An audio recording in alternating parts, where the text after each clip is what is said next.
Welcome, everybody. We are back, your friends at the Legacy Wealth Capital Group. We don't play that because it's like we don't care what's going on. We make it happen. The office pretty much depended on us. If we didn't work, the office didn't work, basically. It couldn't function without us. I think about like, what could we have done different? And you could follow that model with your product. Your service will not sell because people are going to feel that conversation. Welcome, everybody. We are back again to deep dive into yet another company. But before I bring that company up, Kyle, how you feeling tonight? Good. Just had a 7-degree day the other day. After having like 11 inches of snow, so I'm doing good. I hear that.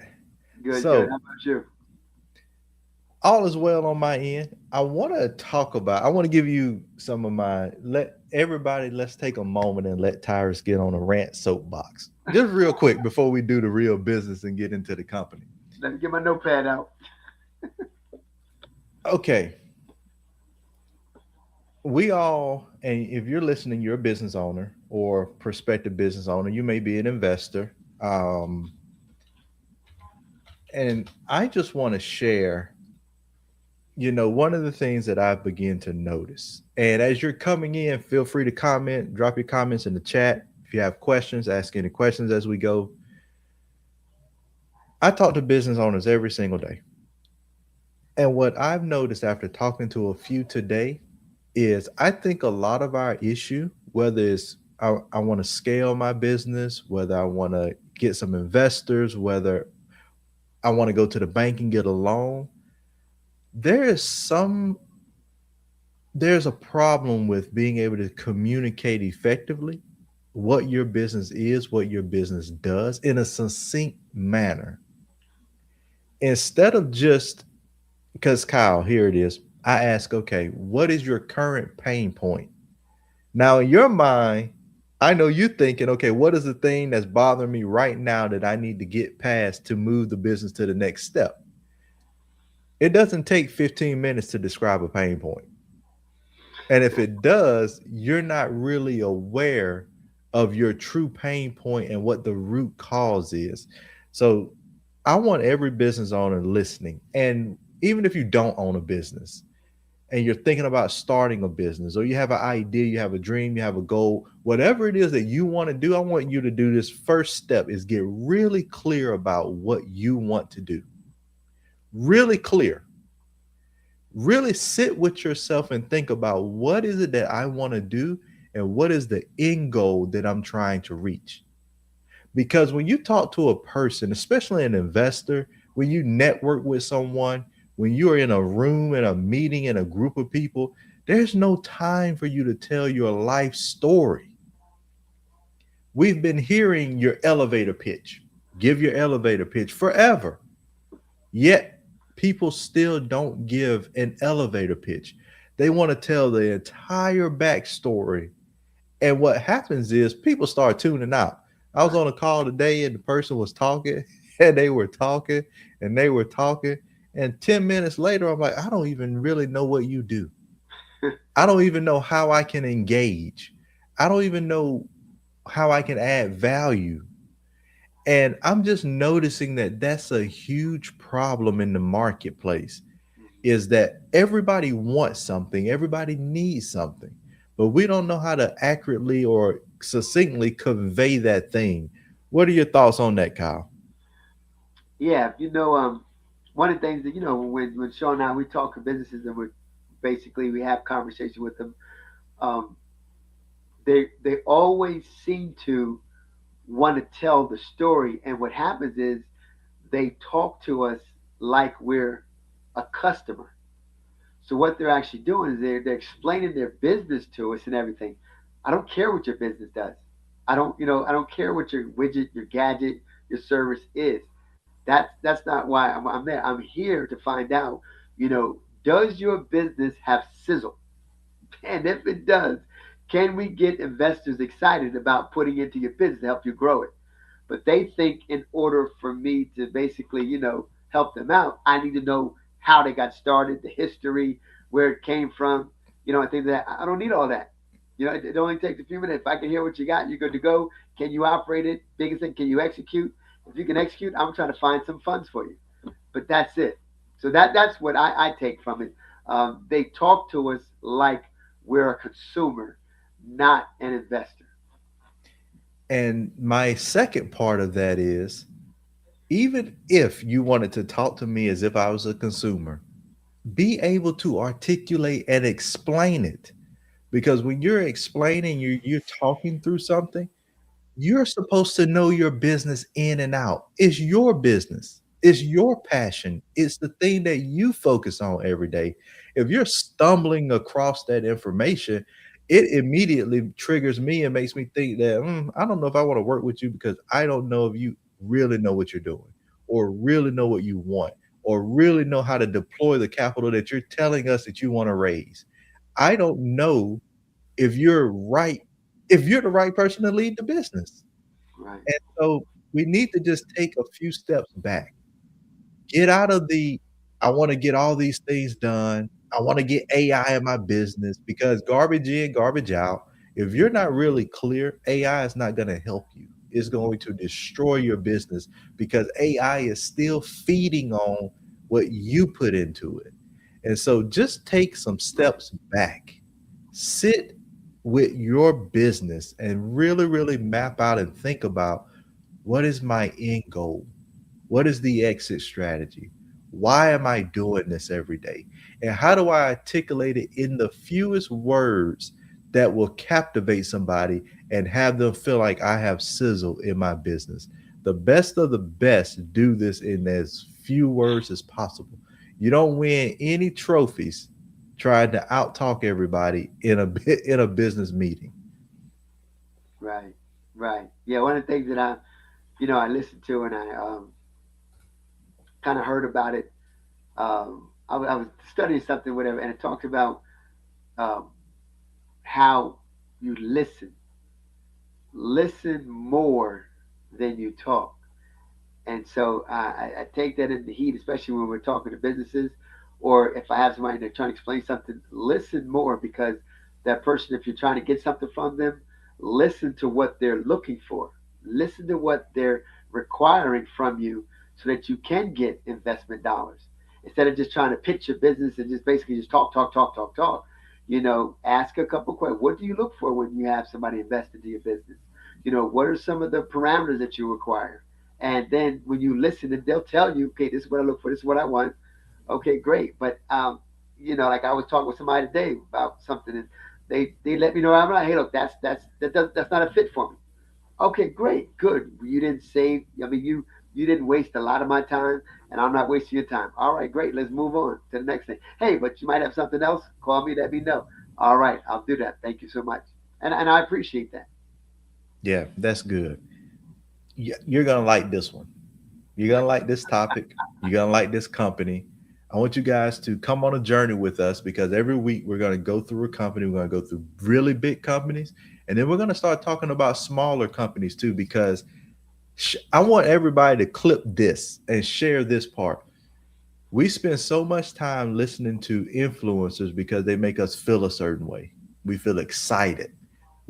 They use all this language to captivate you and got you on the hook, but they ain't talking about nothing.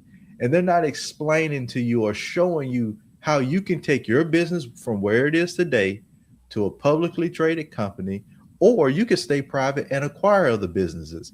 Every single week, we're going to show you a company that has done it, both really big and really small.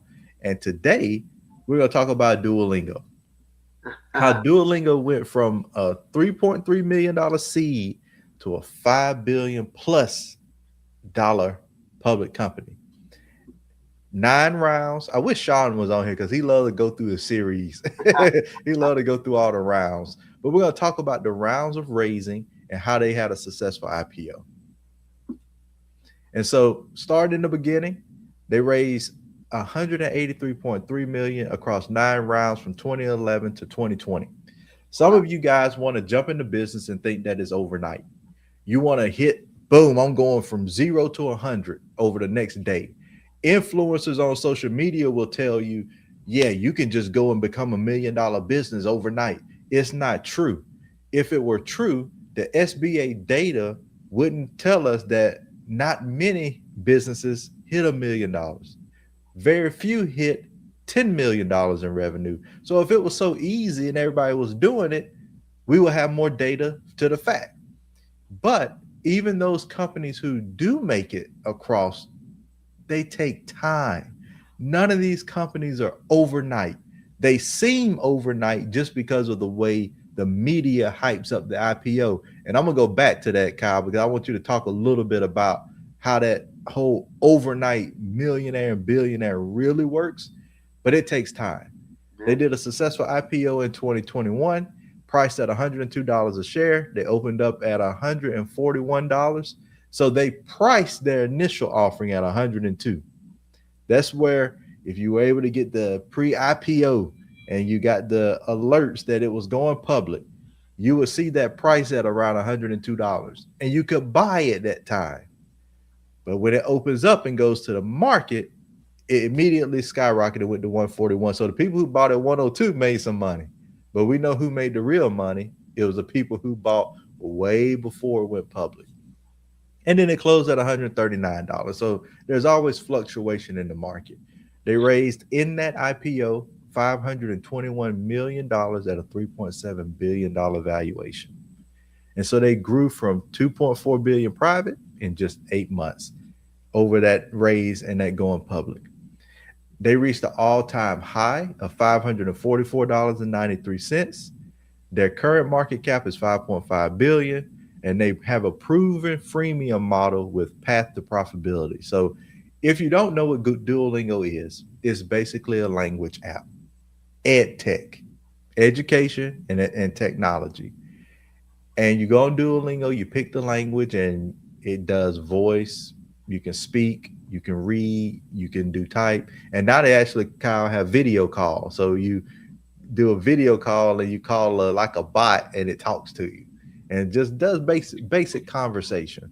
And so that's what Duolingo is if you never heard of it. Right, but it also it's language, right? Yep, it's all language. So any language, not any language, but a lot of languages are on that platform that you can go and choose to learn. And they have different, like from beginner all the way to, I would say, intermediate, near expert, and you just keep going through. I've been doing Duolingo, Kyle, for I think I'm on 587 days because it gamifies it. You know, you get rewards, you get bonuses, it tracks your days, you get the stars. And so I do it every day. I've been doing it for 587 days. What language? On Spanish. Okay. Yeah.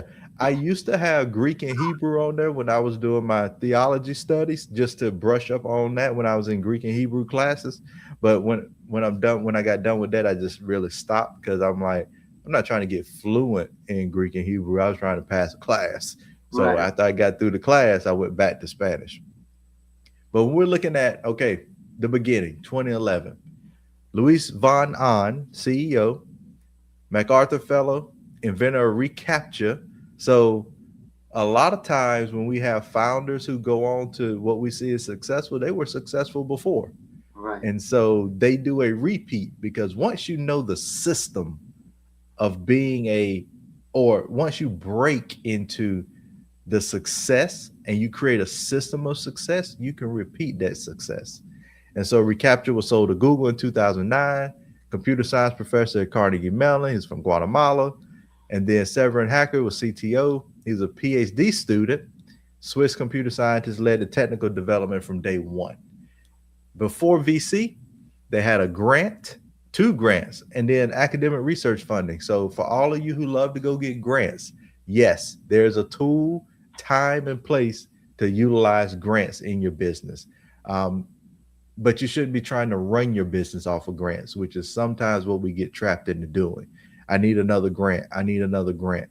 And then they did a Series A in October, and they raised $3.3 million. So their very first raise. Lead investor was Union Square Ventures. Notable angel, Ashton Kutcher from A. Gray Investments. And so they launched a private beta with 100,000 plus wait list. I want to pause right there, Kyle, and ask you a question about the wait list part. Because you talk about how important it is to have sizzle in your business and be able to share the word. Talk to us a little bit about the importance of whether you're doing an app, a service, opening a restaurant. How important is it to ensure that you have a waiting list of people ready for your product? Yeah, that's called building up the hype. And so when you have something, and what's really good is because it's almost like what we do with it, Regulation A Plus, is like test the waters.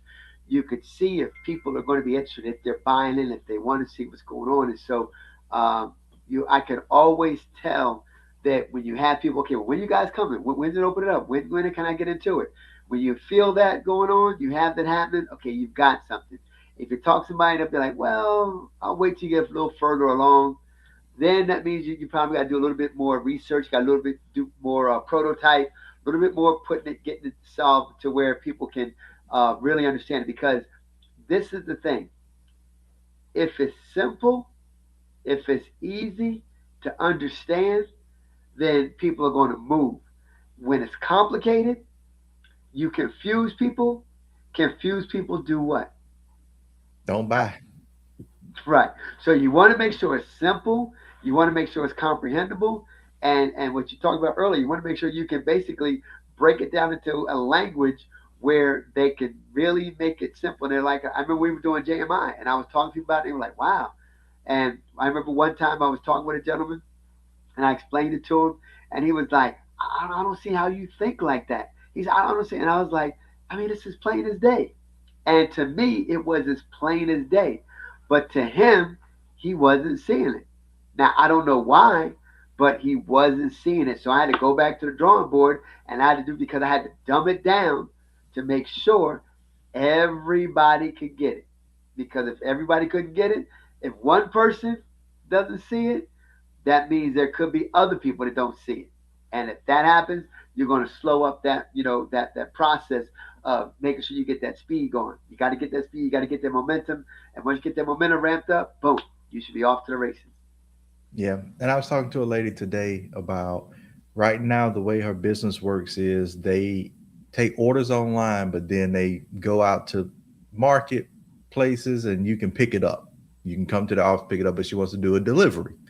And so the thing I recommended was, okay, if you know that you're planning on doing a delivery service, put a big pop up on the website, delivery service coming, get early access, sign up if you want to learn more. So before you actually launch it, you can get the interest. Again, in Regulation A world, Reg CF world, when you're raising capital, it's called testing the waters. You put something out there, very generic, no promises, no forward-looking statements, nothing like that. You're just testing to see if people like it. Right. It's almost similar to a pre-launch of a software, not the beta launch where you launch it and people are testing, but a pre-launch. Create something, MVP that you can just push out and say, hey, do you think you'll have interest in this? Because you don't want to go all in on something and then your customer that you think wants that thing don't actually want that thing.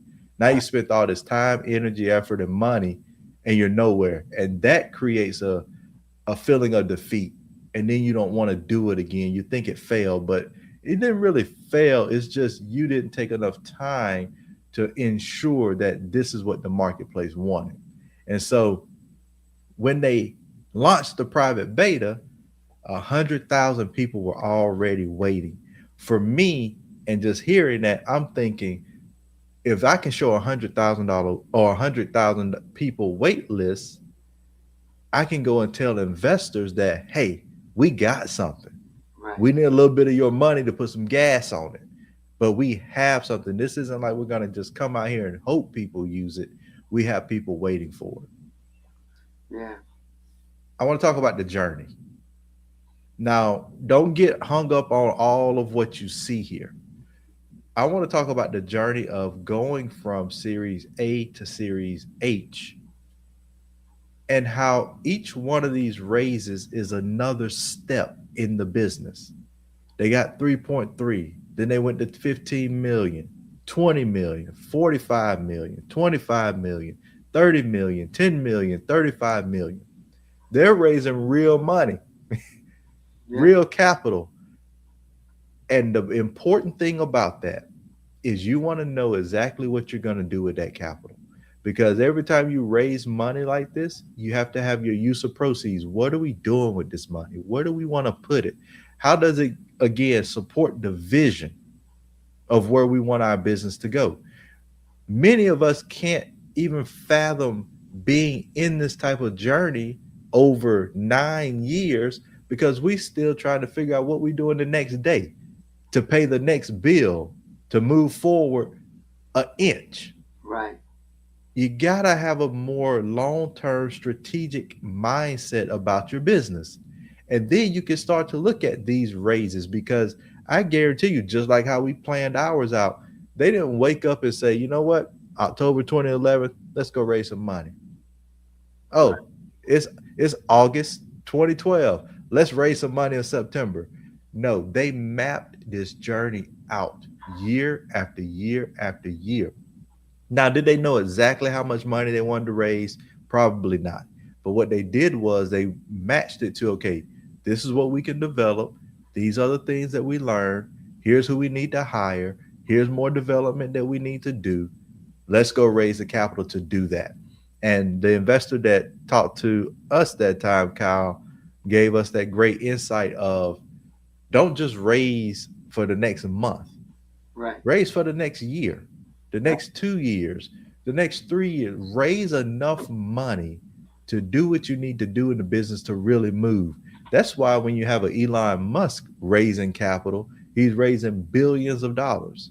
Not because it's just an arbitrary number. It's going to take 3, 4, 5 billion dollars to do what we want to do. It's going to take $1 billion to put a rocket in space. It's going to take $1 billion to put Neuralink in your brain. It's going to take $1 billion to do X, Y, and Z.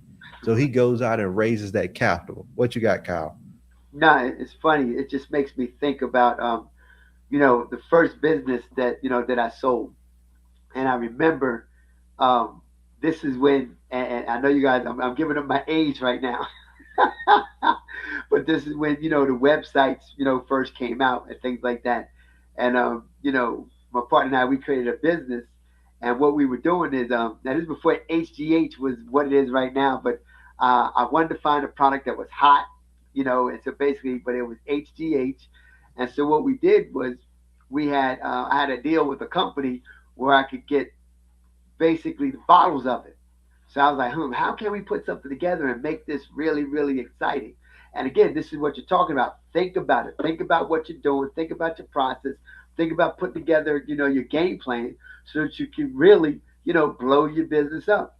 So what we did was HGH. It was human growth hormone. It was in a bottle.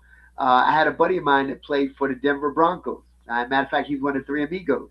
So what we did, he was an athlete. So we're like, hey, look, we filmed him on video catching the football and things like that. Hey, look, I use HGH or whatever. I'm not playing in my playing days anymore, but still keeps me active, keeps me healthy. And then we had a doctor, and we had the doctor basically dress up and put his white smock on, and we took video of him and where he was talking about formulations and triple bind studies and all that kind of stuff like that. So we blended this all together, and we had a video. With this video, we showed it, but it was shown on, and again, you guys, this is old school, but back then we were showing it on the internet. And so what happened was, hey, buy 2 bottles, get one free. Mm-hmm. And so basically what happened was it was selling like crazy. And so think about it, we people were actually going online. We're like, wow, we're selling online. This is before Amazon or anything like that. Now everybody knows about Amazon and Alibaba and all that stuff. But back then there wasn't that. We were just selling. We were like an infomercial on the internet. And it got so hot that the guy we was working with, he was like, man, I really like this. And we would turn around and run the commercial, come in the office the next day, and we had all kind of orders, and orders being faxed in.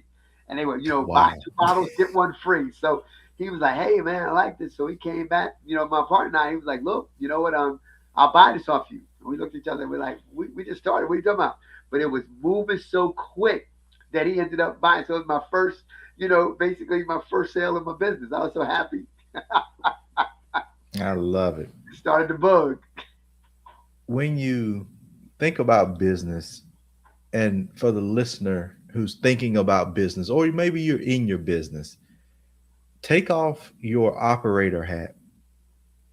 Don't put on the owner hat, because that's what everybody tells you. You go to an incubator, you go to an accelerator, wherever you go, they're gonna tell you take off the owner hat, take off the operator hat, put on the owner hat, think like an owner, work on your business, not in your business. That's what they tell you, you get stuck there.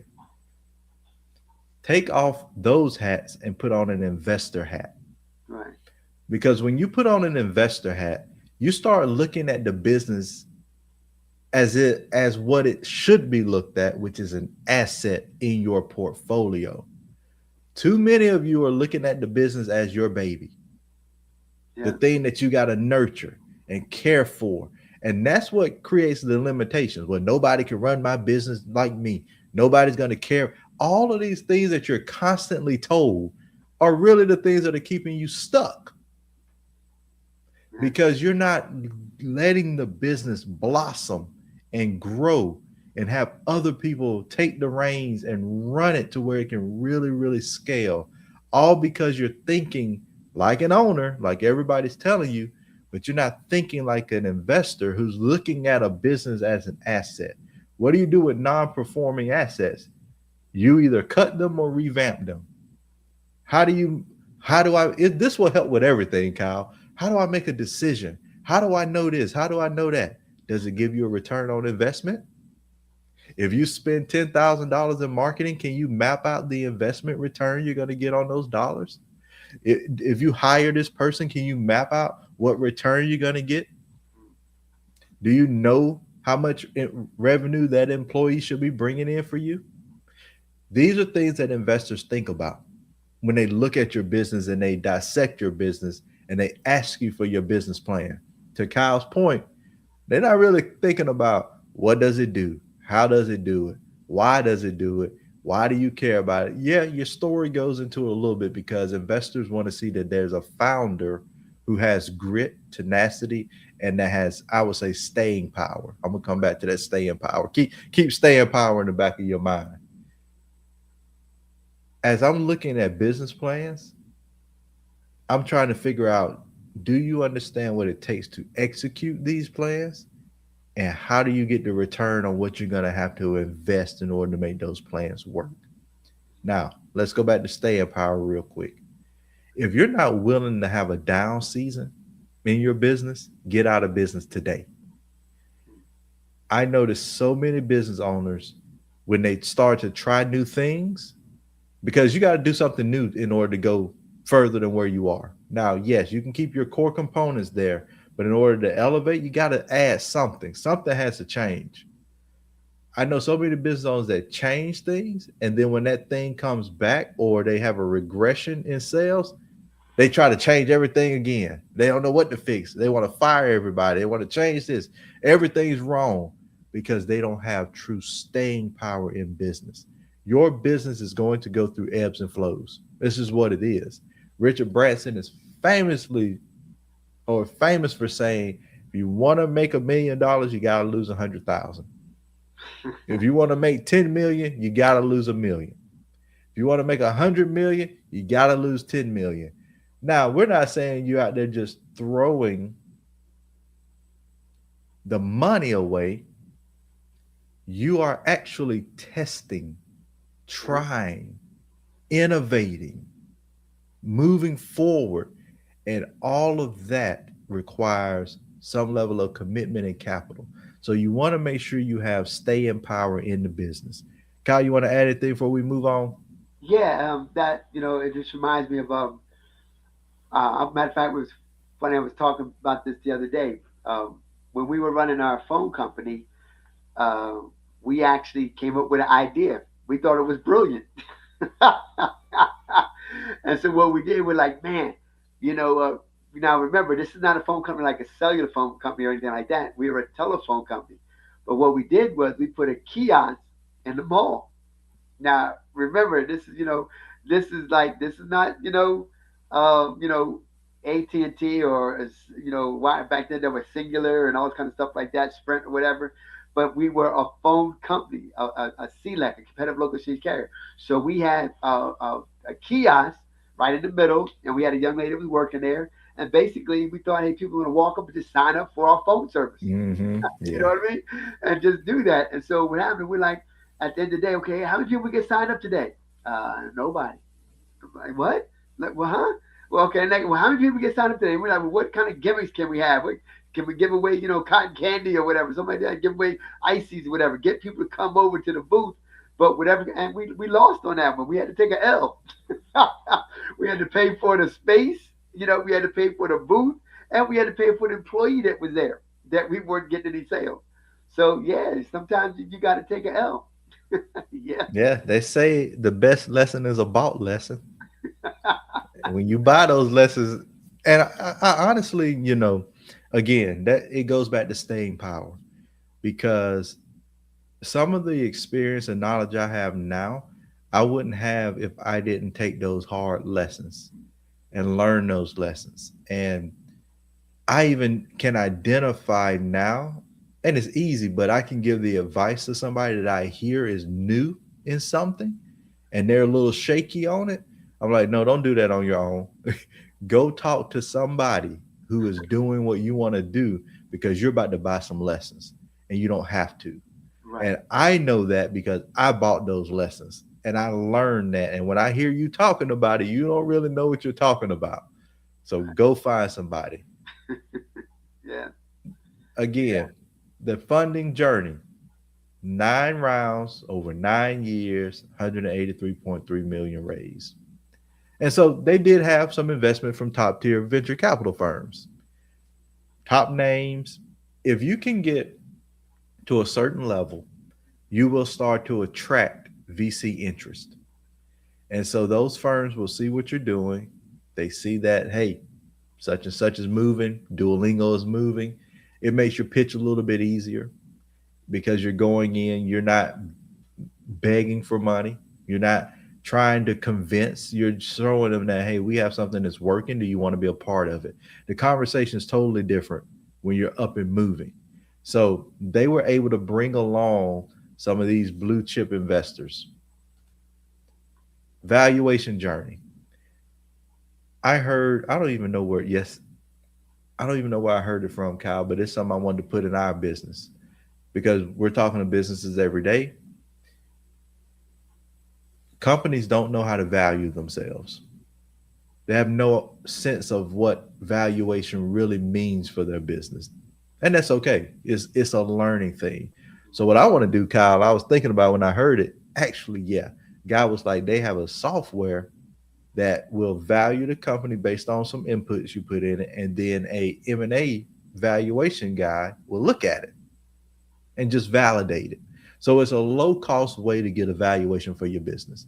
Now you could, of course, if you are doing equity stock ownership plans or things like that where you need to determine a strike price, you have to have a 409A valuation done by somebody who is accredited or can do that. They have to be able to do that, and that's required. But if you're not doing that and you just want a valuation, get a valuation on your business so you can understand what is value, if somebody wants to buy it, what you should be selling it for, or if you plan to raise capital, how to raise that capital and get the right valuation. So by 2014, they had $100 million plus valuation. 2015, 470. They went 4.7x. Then 700 million. Then 1.5 billion. They hit unicorn status. Then 2.4 and 3.7. So now let's look at the tiny parts of these numbers, because some of us talk about our business like they're gonna 100x. Oh, our business is gonna 50x. When you go and tell an investor that and you can't prove how that business is gonna do it, the conversation ends. They grew 4.7, 1.5, 1.6, 1.5. Stepping stones to growth. We love to say, especially in the crypto world, they going to the moon. This coin is going to the moon. You don't have to go to the moon. Just go down the block. Just take 2-3 steps and grow your business the right way. Because if you grow too fast, you can implode, Or if you overvalue yourself, which is an issue, Kyle, that's happening in the marketplace with some of the crowd fundraisers, businesses don't know how to value themselves. So they push out equity at a certain price, but then that doesn't work out in the long run. It's really difficult for them to go public because the valuation is off. Right. And you have to get to a certain place to where the valuation makes sense. So this whole slide here for you guys is just for you to really think about, how do I grow my company from early to growth to scale and continue that scale and growth, but in a, I don't want to call it a fractional, but it doesn't have to be as exponential as you think it does. These Right. companies aren't just becoming $1 billion companies overnight for nothing. They're building this along a journey. Anything you want to add there before we jump to the next one? Yeah, and one of the things that we got to share people when we're looking at them is um, think conservative. You know what I mean? Just think conservative. But I think sometimes people might get it mixed up that you know that first jump from the first year to second year. I know somewhere and I saw that 4.7. That was probably the biggest jump. But when you look at that, as you get larger in your money, you know, your jumps are not going to be that big. You're going to be looking for a 1 or 2%, increase. You can't grow 10 or 15% anymore when you get that large because it's just not possible. So understand, hey, look, take your progression. And we always talk to businesses, especially when they get started, look for that, 5 to 10% growth. Just be constant. But as you get bigger, it's not going to continue to be that, 10 or 15. It's going to be, 2 or 3 or whatever, but it's still growth. And that's what you want to understand. So maintain. So that was really good showing that graph like that. That was outstanding. Yeah, I used to like, I had a client where our goal for her was to just grow her business 5% each quarter. That's 25% Right. or 20% over a year. Just 5%. And let's focus on the quarter. Other people be like, I want to double my business. That sounds good. But what does it do? You know what it takes to double your business? Have Exactly. you broken down all of those numbers? How much do you have to sell to double your business? How many employees do you need to fulfill that doubling of the business? How much money do you need to pay all of these people to double the business? Most people can't double their business because you don't have the capital to invest in the systems, the tools, the people, and the marketing to double your business. So it sounds great to say I'm doubling, tripling. That's the goal, but how? Now, if you map out how, and that how is realistic, then go for it. But if you can't map it out and make it real, then just stick to small incremental changes over time and your windfall will come. Yeah. So their road to IPO, building towards public markets, revenue growth. If you raise capital, and even if you don't raise capital, but especially if you raise capital, you need to be investing that capital in things that are going to grow your revenue. They went from 1 million to 36 million growth to 180 million. That's where they really jumped. That's where they really jumped in their growth. They went from 5 million users to 30 million to 40 million to 500 million downloads. They were the top grossing education app. 83% of revenue from subscriptions. Kyle likes a good subscription model.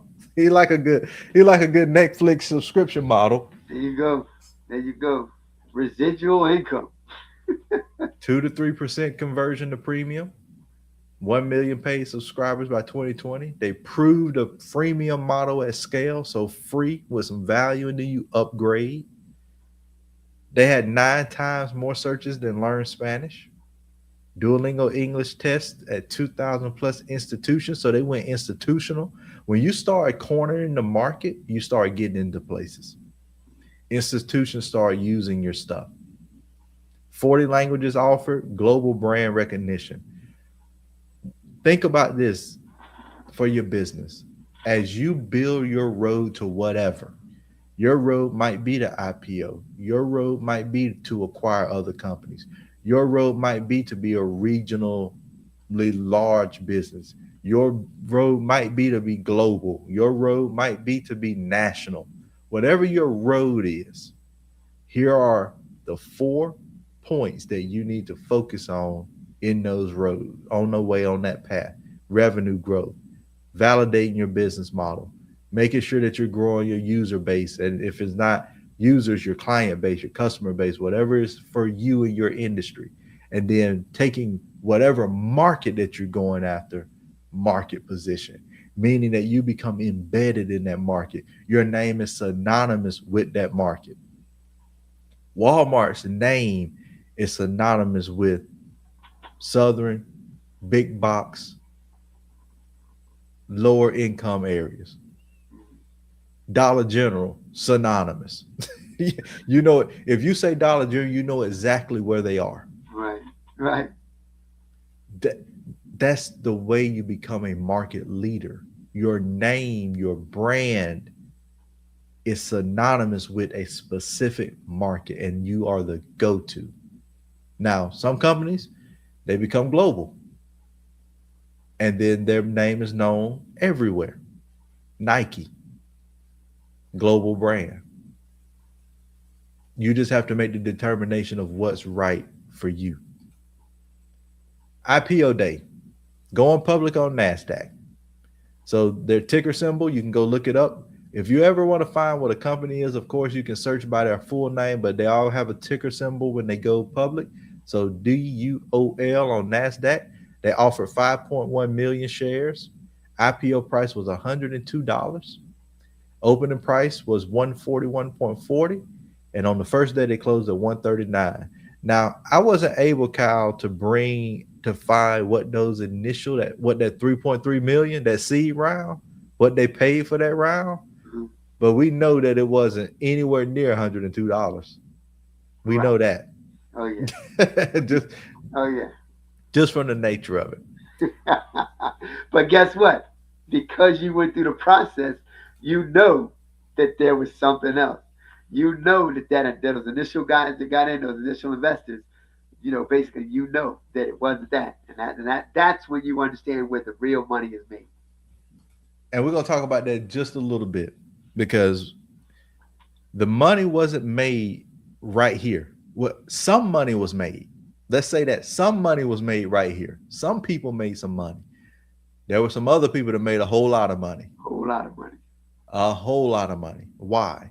Because before that IPO price, we had those 9 raises.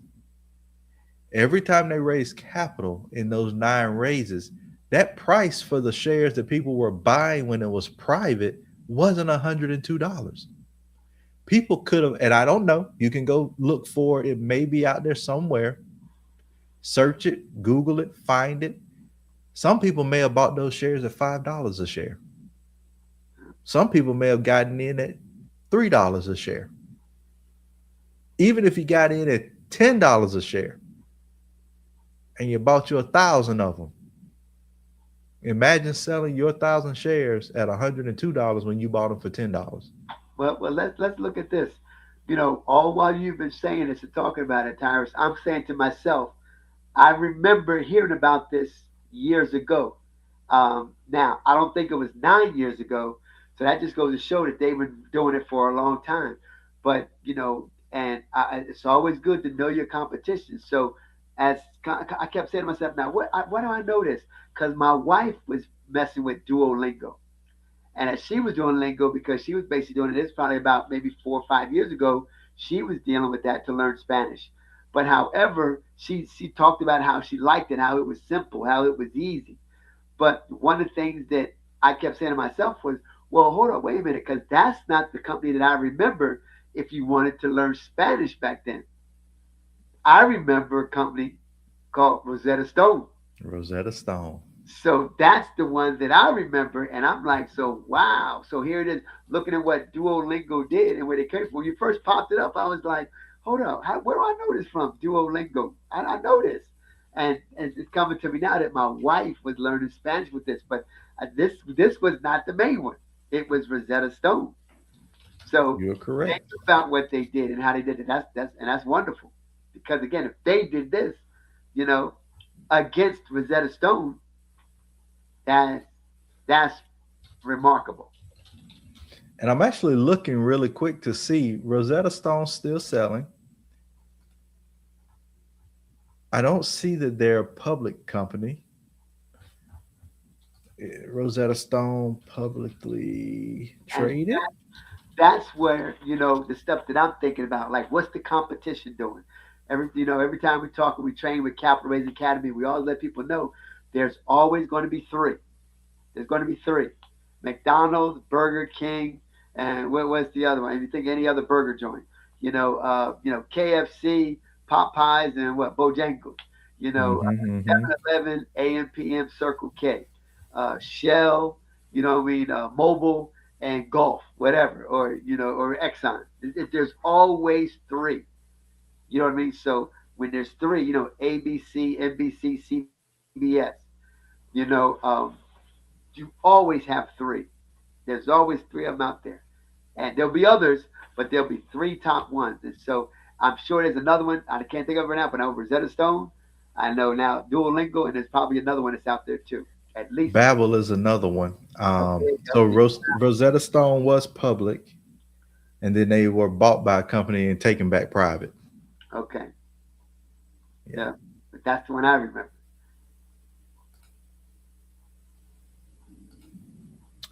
Post IPO. So IPO isn't the end. I think that's when you really start doing business. when you are operating as a publicly traded company, that's when you really start working. And so they closed on the first day at $139. They post IPO low because, again, the market corrects itself. It goes up, it goes down. That's the market. If you play in the market, you just have to know that. They went down to $60. Then they had a great recovery to $200. All-time high, $544. Ooh. And then they dropped back now today as around $120. I think it was a little bit less when I saw it earlier, but they have a market cap of $5.5 billion. Now, I don't know what happened in 2025 that made them go boom, but market corrected again. This is where individuals who are trading on that day-to-day line, they're making money. They're watching the market. But those individuals who really, really made money were those who sold when that IPO opened up on that first day. Right. Those individuals who owned those shares when it went public, and everybody in the public was buying for 120 to 139 were buying their shares. Tyrus, what does this matter for me? It means that you can structure your company properly, raise capital, use equity, and then go public yourself. And while you're raising capital, when you're structured properly with the proper number of shares and your investors have shares and the company is growing, when you IPO, people are going to be buying those shares. And this is how they become overnight millionaires and billionaires. Some on paper, because it's not you. Once you go public, it's not in the bank. You're worth that. That's the value. Right. We'll do a whole call separately about how you leverage that. Yes, you can sell some. Usually it's on restriction, so you can't just sell it immediately. So you have to wait some time because, again, they're going to let that market correct, and then you make it sell. It could be a year. It depends. But that is where you really, really become that overnight success. And every one of you can do it just like these companies did it. There's nothing different about these people or individuals than you. I don't know how many people I know, business owners that are building software applications. They're running successful HVAC companies. They're building different platforms. They're great consultants, great business owners all around, just limited mindset of how far they can go. Yeah. I was surprised too. Go back to that slide, Tyrus, because I was surprised looking at that to see that they did, 544 and 93 a share at that all in 2025. I would be thinking, and maybe I'm off, but it looks like doing 20 and 20 to 22, that would have been the high years. Why? During COVID. Exactly. I would think that's when all the downloads are coming. That's when everybody's doing things. So maybe that's when they got all the downloads, but it created a value years later. So well, that's very surprising. But wow, And you know what? That's a good point, Kyle, because they do have that freemium model. So they were hitting the downloads, but maybe it just took a little time to convert. right. Or And so people, maybe, what did yeah, they do? They when it was free, and if they liked it, then they paid. yeah, Okay, yeah. Around May 19th, I'm looking at the ticker. They hit five, they opened up at 532, and then they went up. Yeah, for a little from that month of May is when they really May and June they were in that $400 $500 range. wow, So something happened and something popped. So maybe it was a acquisition.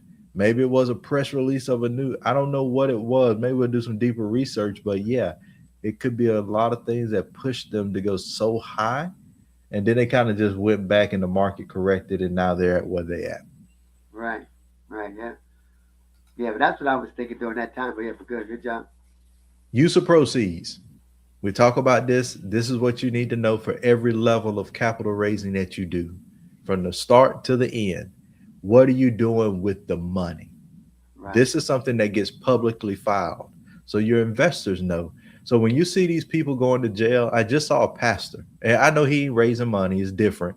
But I right, just saw him getting locked up for selling, using church funds to buy buy stuff. I seen a lady that was raising capital. She paid for a wedding and paid for destination trips. yeah, I see one of the bigger things, and whatever litigation is happening, I don't know all the behind the scenes, but Ty Lopez is in the news. yeah, Big time influencer. yeah, SEC is after them about you. What did you do with these investor proceeds? Because you cannot use investor proceeds to pay off investors. right. You can't take money from one investor to pay another one. Bernie Madoff's. That's That is called called a a Ponzi Ponzi scheme. scheme. Right, You that is a can't do Ponzi. it. Yeah, yeah, And they say that the companies that, and I get it, I promise you I do. I don't think, I don't know Ty Lopez at all. I don't know his mind, but I'm just going to talk in a general sense. I don't think everybody gets into this with ill intentions. I think what happens is you have a great idea.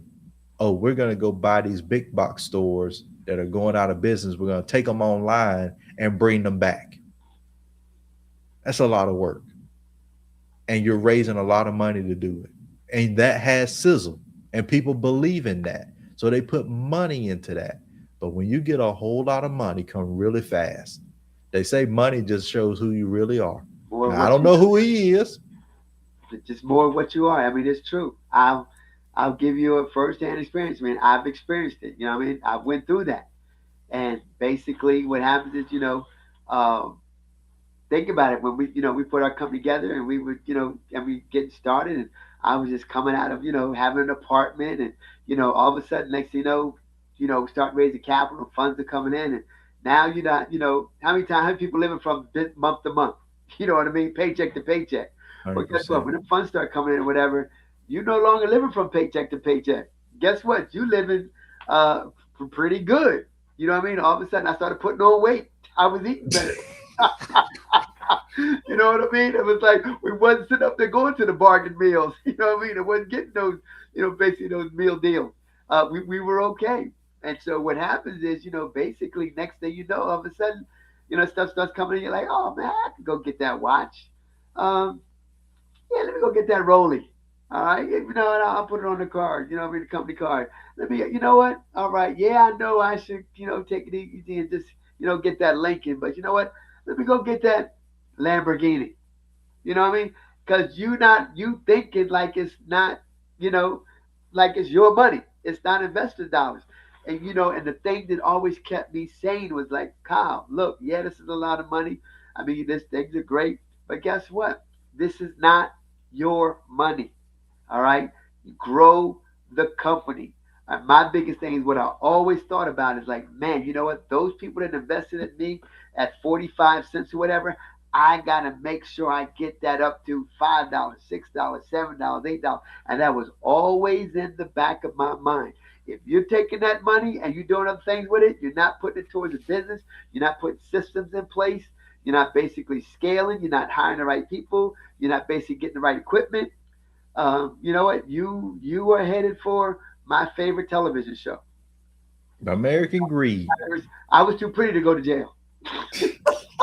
American greed to have you thinking. It's like, what are they thinking? Like you get so caught up Yeah, that like you feel like it could never catch you, but it yeah, catches you because all it takes is for one person to lose all of their life savings and they go file a complaint with the SEC. yeah. And the SEC says, you know what? You're supposed to have audited financials for what you're doing. Where are your audited financials? Where's the money? Where's the data? And then when they start pulling back the onion layers, seeing where that money went, even going through the process of the acquisition that I'm working on, they want 90 days of bank accounts. Yeah. They want to know where the money's coming from. They want to know who's sending what to where. They will get all the way in your business. Now you might be listening and say, I don't want to go through that. I don't want to do that. Why? You're not honest? I think, Kyle, one thing of being in the military and working in government contracting and just being in that community, I never had an issue with people peering or wanting to know how you conduct yourself. Right, Because I'm like, I do a background check. right, I do financial disclosures. I'm like, I'm not trying to hide nothing. Like my stuff is straight. There's no hiding. So I don't even have the mentality of, oh man, they asking for paperwork. Okay. right. And you know what? As long as you're doing it right, think about it. I mean, you don't think Elon Musk went through that? You don't think Bill Gates went through that? You don't think Mark Zuckerberg went through that? And they're Steve Jobs. I mean, all of them. Michael Dell, whatever. Richard Branson. They're billionaires. So They go if through you're it. going through that and you become a billionaire, I'm okay with it. You know what I mean? Do you want to be a broke person with basically being all quiet and content or whatever? No. I mean, yes, if that's what it takes to get there to that level, and again, there's nothing wrong with it because guess what? You're going to be Robert Smith. I mean, Dave Stewart. They're billionaires. So Mark Zuckerberg. I mean, with the Mark Cuban or whatever, billionaires. So yeah, let's do it. Is it hard? Yes, it's hard. But guess what? If you're broke, that's hard too. That's hard too. I promise you. Okay? It's hard either way. Right. So let's be hard and rich instead of being hard. I don't even say rich. Let's say hard. Let's be hard and wealthy. You know what I mean? I Yeah. love it. I just love it every time I hear money because people so adverse to that. They don't like that conversation. Is you greedy? Les Brown always bring me back where he says that people say money ain't everything, but everybody want to find out for themselves. At least let me find out, and then I can make a decision. That's exactly right. And let me tell you this: I've had it and I've lost it, and guess what? It's a whole lot better having it. But to your point, and we're gonna move on. We gotta move on. To your point, most people that have had it and they stayed the course, even if they lost it, they get it back. Yeah. And if you ask every billionaire, what do you do if you lose all your money? I get it back. Yeah. The guy who, and I can't remember his name, but he gave Jack Ma the money for Alibaba. They talked about how many billions of dollars he lost. And he gave his last bit of money, I think he had a couple of million, whatever it was. He gave it to Jack Ma for Alibaba. Boom. Gone. That when you play at that level, there is risk, but there's no reward without the risk. And they're willing to risk it for the reward. And once you begin to know, and I've been listening to Tony Robbins a little bit, that once you begin to recognize the patterns, you can mitigate those risks and take those chances because now you know the pattern of success. Yeah. You know what it looks like. You know when something's gonna have sizzle, when something's gonna hit. They're not. It's not. There's a touch of luck in there. Market conditions got to be right, right place, right time. All of those things, but you got to be ready. It's when preparation meets luck. That's opportunity Right. because the the market's right, the time is right, everything is lined up, the stars are lined up. But if you're not ready to execute and take the step, you just missed that whole opportunity. Or when you're worried about the next bill, you can't even see. That's why they talk about, yes, we need to pay our bills. Yes, we need to go through that whole process. Yes. However, if your whole mind is on debt, that's your vision. That's your view. That's the lens you're looking through. You're stuck there. And a lot of us are stuck in our businesses because that's the limited view. I just got to get 5 more clients. I just got to get the light bill paid. I just got to make payroll. And yes, many of the great businesses have been in that same position. The difference is when you watch Bezos' show about Amazon, he was willing to put it all on the line.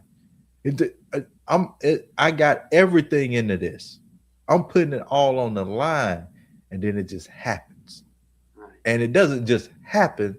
The work showed up. Well, the outcome showed up because of the work that was put in over all that time. Use of proceeds. So we said all that to say, when you raise this capital, do the right thing with it. Duolingo put 40% into product development, 25% to grow the team, general corporate 15%, marketing and brand 20%. Kyle, you know how much the Super Bowl commercial slots were this year? What was it, like $8 million for 30 seconds? 8 million, and then there were, I think, a handful of maybe 2 or 3 $10 million slots. Marketing and brand positioning. I got a commercial slot in the Super Bowl. Now, who dominated the Super Bowl commercials? I saw ChatGPT. Okay. I saw Claude. Oh, the AI commercial. The AI guy, they booming. And they you know what? That was like the .com bowl. That exactly. year there was a .com. They had all the .coms, whatever year that was in the Super Bowl, all the .coms. And that's what it was this time with all the AI. And we do know that those companies, at least for the last time I checked, they're not profitable. Right. They're raising capital. And Right. So their use of proceeds says marketing and brand, let me go spend this $8 million on this commercial. Yep. In front of all these eyeballs. Let me raise all of this money to build these $100 billion worth of data centers I need to build. Think about it. I love when Master P say that. Think about it. Companies, Amazon wasn't profitable until recently. Right. Not that long ago. They weren't profitable. They're raising capital to get to a place. And then when they get to that place, they look like superheroes. Right. Well, just think about it. If you look at Jeff Bezos, you look at the little video. I showed it to our students, a couple of weeks ago. But when Amazon was starting, he was like, yeah, this is our shipping department. And he was in like one little office space. And then he had an extension cord or whatever because they were running out of power. So they had to get an extension cord. And just think that was Amazon in one little office space. And now look at it. I remember, flying the other day. And as we were taking off, whatever, we were taxiing. And I'm looking at an airplane sitting there. And the airplane said Prime. Mm-hmm. Said, man, this guy went from just that little bitty office, and you guys can look it up. Check out, Amazon, first office, whatever. Get started, you can see it. And Jeff Bezos is in there just talking. Just to look, and you listen to him. He doesn't think like he doesn't know what's going on. He's not really sure what's happening. A little bitty office, and then I'm looking at the other day on the runway, Prime. They got airplanes flying. They got, tractor trailers running when I'm on the road. They've got, blue trucks running with the brown trucks in my neighborhood now. I'm like, this little bitty spot, what was the process? Guess what? Use of proceeds. Use of proceeds. What he did with that money that was coming in from that little bitty office has now equated to airplanes, tractor trailers, You know, these vans driving through the neighborhood. I mean, phenomenal, phenomenal. Use of proceeds. All right, let's talk a little bit about this because I thought this was very interesting. A lot of times when we talk to business owners about raising capital, one of the things that comes up is, well, I don't want anybody to take over my company. I don't want anybody to take over my company like they can just snatch it from underneath you. I don't want anybody to be a corporate raider and just come in and take over. It's all about how you structure your company. Duolingo has dual class shares. Like who? They, Like somebody I know. oh, like we do. like we do. Class A common stock, 1 vote per share. Because we know in the business, even if you have an LLC, you don't have to be a C corp with stock. If you have an LLC, you know that control is 51% or more. Right. That's control. How are you structuring your company? In a corporate structure like this, when you have shares, you can have different classes of stock. Now, go get you a corporate attorney, talk to an attorney, talk to a CPA, talk to your professionals who can help you structure this. This is not legal advice. This is not financial advice. This is a education segment on just looking at Duolingo's class structure. 1 vote per share. Everybody who bought, they raised capital from, boom, public shareholders. All those people who bought when they went public, 1 vote per 1 share. So when you get those things, if you own any kind of stock and they have the meeting days and they have the voting proxies and you don't participate at all, you have a right to participate. you just ignore it. Right. However, to maintain control, they have Class B with 20 votes per share. Founders and early investors. The founders, and another thing I noticed about Duolingo, Kyle, they don't have a lot of shares out there. They did a very small share pool.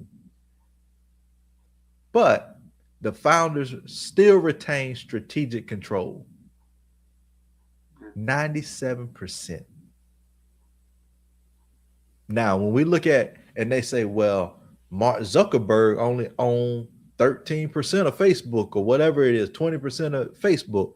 Well, Mark Zuckerberg has Class B shares too, 10-1 voting, and he controls the voting based on his share block. Right. So it's all about how do you structure your company to maintain the voting so you can maintain the vision, the focus, the control that you want. Now, as you grow, it all depends. All of these things have their positives, they have their negatives. Sometimes VC firms don't want to deal with you if they can't get a certain level of control, if they don't have a seat on the board. Those are all things that are negotiable, but it's also negotiating from a position of power. Depends on where you are, what stage you are in your business. So before you go to someone and they say, I want 30% of your company, be careful. Exactly. Be careful. You always want to run these decisions by your corporate attorney, by someone who is familiar with securities, by someone who is familiar with where you want to go. So it really, there's a panelist that I do panels with, her name is Dr. Farrell. Dr. Farrell is incredible, Kyle, at talking about the vision and strategy. Because at the end of the day, if you don't know where you're going or what you want, the attorney can't help you. They're there to help you structure your vision, right, and make it law or legal, make it compliant. You have to know where you want to go. So when we structured our company, which I didn't do it right in the beginning, I did it like I knew from the information that I had. And then Sean looked at it and was like, no, you don't want to do it that way. Think about X, Y, and Z. right. And I thought about X, Y, and Z and took it back to the attorney. He was like, oh, okay, yeah, that makes sense. But he didn't tell me that in the beginning Right. because he was doing what the vision was that I gave him. So it comes back to information. I worked from the information that I had, did the right thing, but it wasn't the right thing for us. Right. Sean looked at it, said, "This is what we want to do. This is how you structure it." I took it back to the attorney. We restructured. We, that's why you have amendments to your documents, Right. so you can vote, amend, and refile. And now we have a structure to where as we grow our company, we can maintain the control that we want. Now, when you go public, things change with your board because you have to have an independent board and all those different types of things. So as you go and as you grow, things do change in positioning. But if you're a Warren Buffett, or if you are someone who they know, Mark Zuckerberg, you can have a fully independent board that still supports you because they believe in the vision and they see you as the leader who can drive that vision. And so structuring your company properly, whether you're a corp or LLC, will help you maintain control, and you don't have to have that fear of, well, I don't want somebody taking over my company. I want to own 100%. Yeah, you don't need to own 100%. You need to own voting control. Right. That's what you need to learn. But you know what's? I hope the people that are listening out there and the people that are listening to this later on, do me a favor, go back to that slide, Tyrus, because I want people to see that. Um, See, look how important that is. It says the reason why you do that. Founders, and then it shows retain strategic control. That's telling you something right there. And how many times do we talk to people or whatever, and like, hey, you know what, we want to go public, and like you just said earlier, oh no, I don't want to get my company taken over. And I mean, I hear that time and time again because they heard a couple horror stories about people that didn't have their company structured properly, didn't understand what they were doing, and they lost it. Yes, that can happen. But if you structure it like this, you can't lose. And I don't think people understand that. You cannot lose. How could you lose? Because you got, look at this, 20 votes per share. And then not only that, when you realize, well, how many shares do you issue yourself? I don't want to get to that question I always ask you, Tyler. How many shares you got? But think about that times 20. How could you lose? You know what I mean? Sean set you up in a way so that you never, ever, ever lose. And that's what's so just important to, I can't stress it enough, that when we talk to people, and I hate the fact that just lack of knowledge, not knowing anything about the corporate structure, not knowing about public traded companies and how powerful it is, that right there, 97%, I mean, create that strategic control to retain the business that they built, put together, and worked hard for. That's the American way. When I hear even successful people that sold their companies or they did roll ups and they were promised a CEO role and then they got booted, and they talk about, yeah, they booted me out, and I'm like, now when I hear that, I'm like, okay, you walked away with 100 million, Exactly. but you didn't structure your company right, because if you did, they wouldn't have been able to get you out like that. Exactly right. The only way I could see that happening is if it's just you and you don't have partners and they don't have your back. Because for us, you got to have that 66.67%. So it ain't going down that easy unless Kyle and Sean like, you know what? We don't like tires no more. Let's get them out of here. Then, hey, give me mine, which would be worth a whole lot. And you know what? A whole lot. The other point of that is people are so scared of that. Every time I see a super wealthy person get booted out of their company, what do? Go back and start another one. Right. Start another. Because they know the blueprint to success. They go and do it. They do it all over again. Faster. I was saying Steve Jobs. Steve Jobs got booted out of Apple. But that was his fault because he was acting like a numbnut. But got booted out.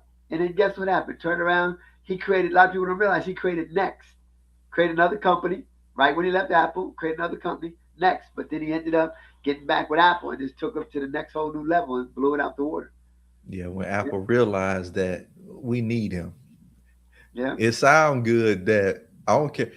Here's another thing. We can go to about 10 different other things, but here's another thing about business. Some of us are way too emotional about business. Way too emotional.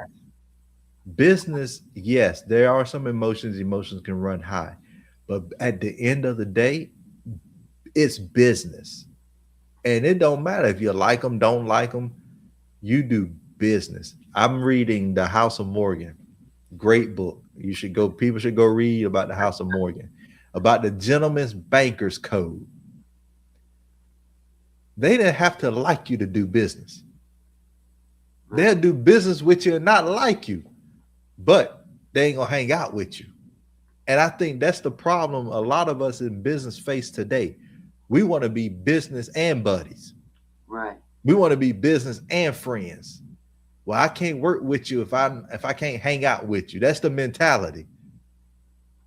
And so you limit yourself to a key pool of people that you jail with, but don't realize that that's a limiting factor as well, because if everybody agrees with everybody all the time, who's going to be the one that pushes to go further? Who's going to be the person that says, no, that's not a great idea? I love that book just because I'm learning from one of the best that ever did it. How you run business. How do you create an ecosystem of businesses?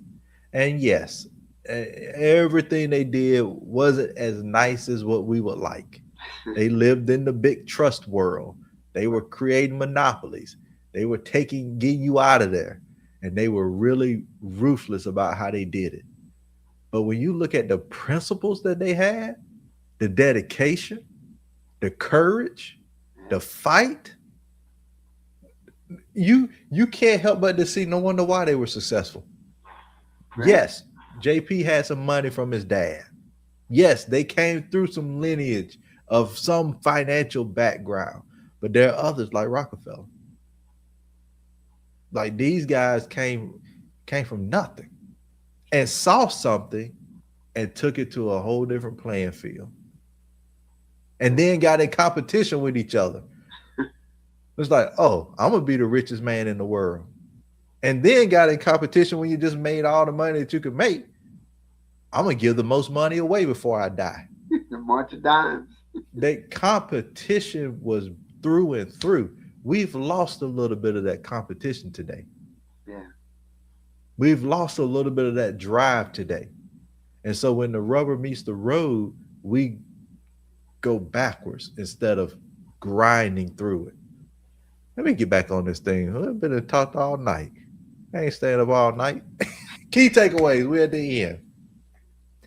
Duolingo raised $183.3 million across 9 funding rounds from 2011 2020. 9 years, 10 years in the game.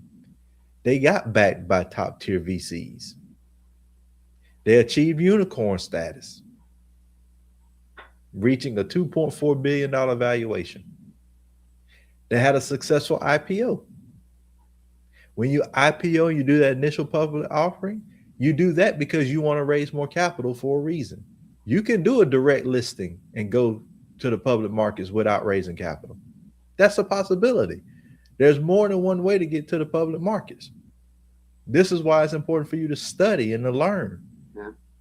Because without that, you'll think the only way is to go to NASDAQ and New York Stock Exchange. The only way is to go to IPO. And I can't do that. You can, but that's not the only way either. Stock reached an all-time high. I'm going to do some research on that. I want to know why. I want to get some reasoning why it hit so high and then went down.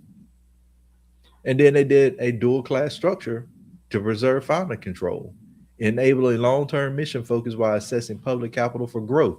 Once you go public, you get some growth capital in. Yeah. Yeah. And then people are supporting that company and the value and the share. We could hold another conversation about what that means while you're growing the company. Duolingo. If you are an ed tech platform, Duolingo is a blueprint for you. That's it. That's all I got, Kyle. Good. That was good. Good job. Good job. I learned something today, so that's good. You can always learn.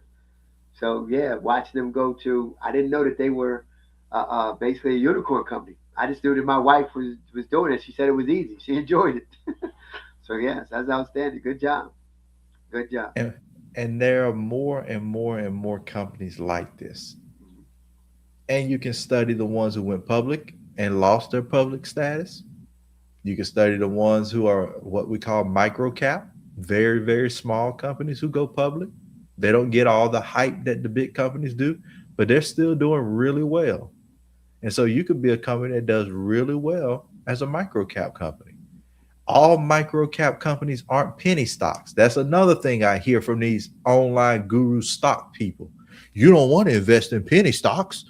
You want to make sure that you buy Amazon and Tesla and Facebook and Nvidia. You don't want to lose your money in penny stocks. All micro cap stocks are penny stocks. Right. Right. I mean, And not only that, but you can get rich on the penny stocks. you can Money get is rich on a money. penny stock. Money is money. People don't realize Kmart was on the penny stocks. I mean, Southwest Airlines was on the penny stock. Nestle was on the penny stock. So, I mean, folks don't realize that, but yeah, it's just, do you want to pay that registration at that next level? Doesn't matter. If you're public, you're public. When we go around and tell people, especially people that were uneducated or unsophisticated investors, hey, we got a public traded company. They didn't know which market we were on. They just knew wow, they publicly traded. And some people had never met, a minority owner that was basically a publicly traded company. So yeah, All you have to do at the end of the day, which you should be doing anyway, all the time, is your due diligence. When you're trading on the penny stocks and depending on what level of the OTC they're on, or they're on the pink sheets, they may not have as much clear financial data for you to look and see because the requirements are different for each level. So you just have to make sure that whatever level you're investing on, you're doing your due diligence. You're studying, you're having conversations. I heard a guy, I went to a webinar where when they invest in startups, they hitting the we funders, the start engines, and they invest in startups. He said he calls the CEO. He wants to get on the phone with the owners. He wants to, get some real information. yeah, And of course, these companies that are raising from crowdfunding, if you're raising over 1.2, you got to have audited financials anyway. yeah, Then you got to do your form CAR at the end, your annual reporting. You're supposed to do it. So I'll say all that to say, don't listen to, I don't even want to say it that way. Be wary of listening to someone who tells you that there's only one way to do things, or the only thing you should focus on is this. Stay away from this. Ask the question why. yeah. I literally heard a guy, you should be buying into these stocks. Stay away from the pink sheets.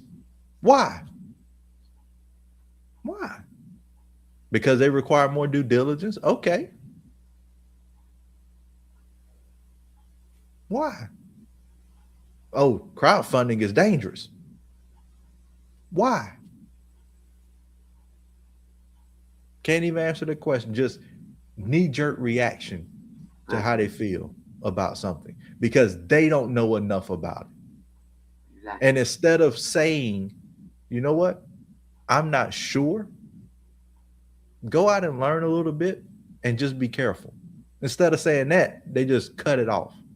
Banks, when they deny you a loan, you're not bankable, you don't have your paperwork in order, they don't tell you another option.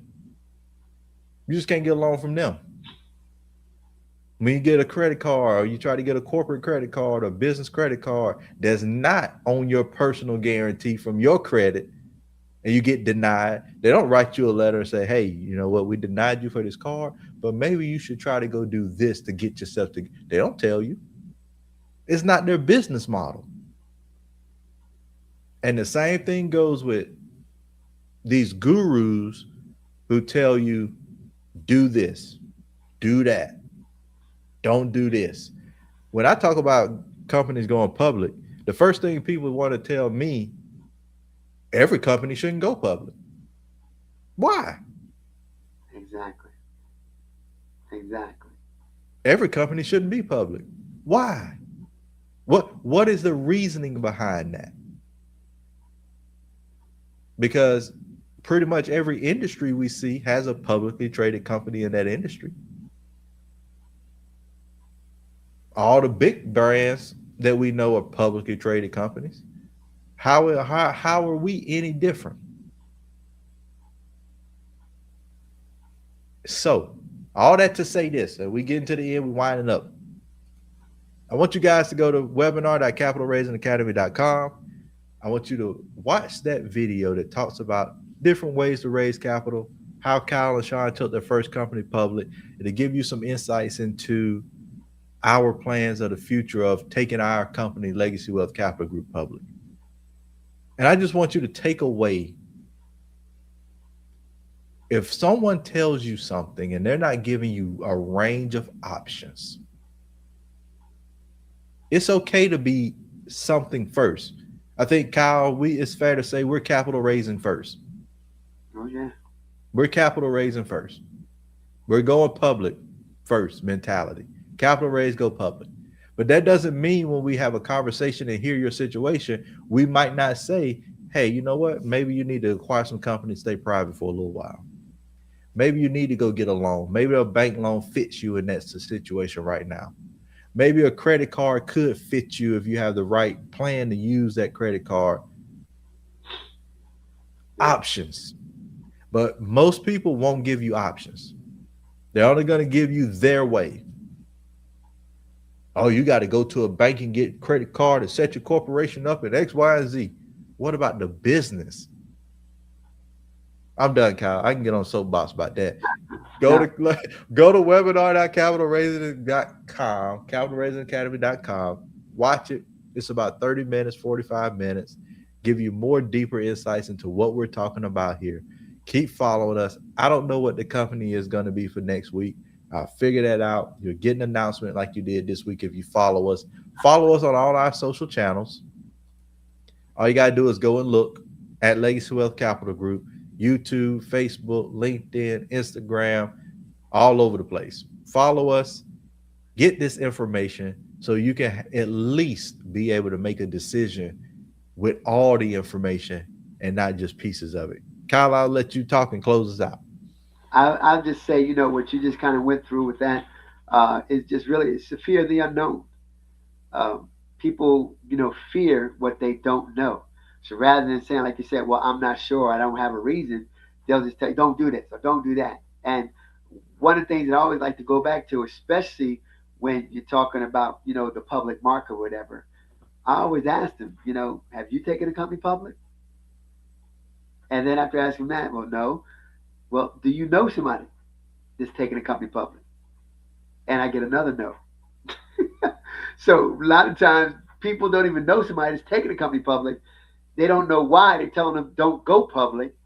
But it's just because, and I just have to chalk it up to, it's just the fear of the unknown. Because one of my greatest accomplishments of my life, you know, besides, you know, my children and my wife and my, you know, taking a company public. I mean, for just, you know, accomplishment. Great. Guess what? Now we're doing it again. So, yeah. I'm done. I got to say one more thing because I lied. I got this one. So you lied. I think that, you know, when we're thinking about why people tell other people don't do something, it's just a reflection of their own limitation. They're quick to tell you no, can't tell you why. And then when we're all stuck, they make these excuses. Like one of the things I do hear about going public is, and raising capital. Oh, you working for the investors. You working for somebody in the business. Exactly. Whether you're working for your clients, working for customers, working for whoever, working for your employees, you're working for somebody anyway. Why not work for somebody that's going to take you to make it worth it? Somebody that believes in you. What's wrong with working for somebody that believes in you? They put their hard-earned money, listen, hard-earned money towards your, idea, your concept or whatever. Yes, you work for them. I don't mind. You know what I mean? Because they believed in what I was talking about. So yeah, I don't mind working for them. And then I'm going to turn around and take that dollar they gave me and turn it into $15 or $20 or whatever. Yes, and I'm going to go back to them and get some more. And the last thing I'm going to say, and I'm going to let y'all get out of here. This is the last. I'm closing like a Baptist preacher. I'm closing. I'm getting out of here. We're going to get out of here. No, but I'm going to close. I'm going to close after that. The last thing is, I feel, this personal opinion is not representative of anybody else or Legacy Wealth Capital. Is my personal opinion. People just want to be mediocre. People just want to be bare minimum, because working for an investor means you got to go above and beyond and do more. Right. It ain't about the stress of working for the investor. It's that you don't want to put the effort in. You want to be able to say, you know what? I'm tired. I ain't opening up the store today. I'm the owner. I ain't got to answer nobody. Right. And then complain about I ain't making the kind of money I want to make. But you know what? Oh, I'm tired. I don't want to take these calls today. Right. But then you're not in the place that you want to be in. Now, again, if you know your vision, your goals, and you see that picture, and whatever that picture is for you, and you are actually content and happy with it, so be it. Maybe you don't want to go public. Maybe you can do with making 500 grand a year, 250 grand a year. You're happy.